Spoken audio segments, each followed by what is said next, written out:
Hello viewers, welcome to Telugu desk. కేంద్ర మంత్రి బండి సంజయ్ కుమారుడు బండి భగీరథ్ చుట్టూ ఉచ్చు బిగుస్తోంది. ఈ రోజు సిట్ విచారణకు హాజరు కావాల్సిన భగీరథ్ అధికారుల ముందుకు రాకపోవడం ఇప్పుడు రాష్ట్ర రాజకీయాల్లో హాట్ టాపిక్ గా మారింది. అసలు భగీరథ్ ఎక్కడున్నారు? సిట్ అధికారులకు ఆయన రాసిన లేఖలో ఏముంది? ఈ కేసు వివరాల్లోకి వెళ్తే గత మే 28న పేట్ బషీరాబాద్ పోలీస్ స్టేషన్లో భగీరథ్ పై ఫోక్సో కేసు నమోదైంది. 2025 జూన్లో పెళ్లి చేసుకుంటానని నమ్మించి ఒక ఫామ్ హౌస్ లో మద్యం తాగించి తన కూతురిపై లైంగిక దాడికి పాల్పడ్డారంటూ ఓ తల్లి ఫిర్యాదు చేశారు. కేసు తీవ్రత దృష్ట్యా సీఎం రేవంత్ ఆదేశాలతో రంగంలోకి దిగిన డీసీపీ సివి ఆనంద్ మహిళా ఐపీఎస్ అధికారిని పర్యవేక్షణలో స్పెషల్ ఇన్వెస్టిగేషన్ సిట్ ను ఏర్పాటు చేశారు. అయితే ఈ ఆరోపణలను భగీరథ్ తీవ్రంగా ఖండిస్తున్నారు. తాను విచారణకు పారిపోవడం లేదని, ఎల్లుండి కీలక ఆధారాలతో సిట్ ముందుకు వస్తానని ఆయన స్పష్టం చేశారు.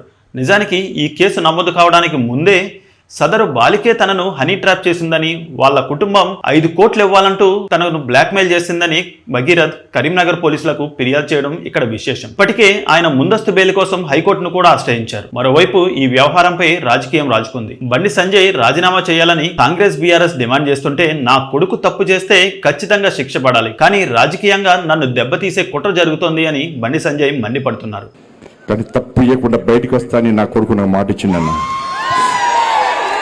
తప్పకుండా వస్తాను మాట ఇచ్చిందన్నా. నిజంగా తప్పు చేస్తే నా కొడుకును కూడా నాకు క్షమించన్నా, ప్రసక్తి లేదన్నా.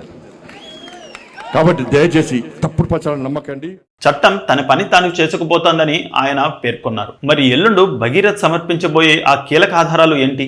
ఈ కేసు ఎలాంటి మలుపు తిరగబోతోంది? మీ అభిప్రాయాన్ని కామెంట్స్ లో తెలియజేయండి. మరిన్ని పొలిటికల్ అండ్ క్రైమ్ అప్డేట్స్ కోసం తెలుగు డెస్క్ ని ఫాలో అవ్వండి.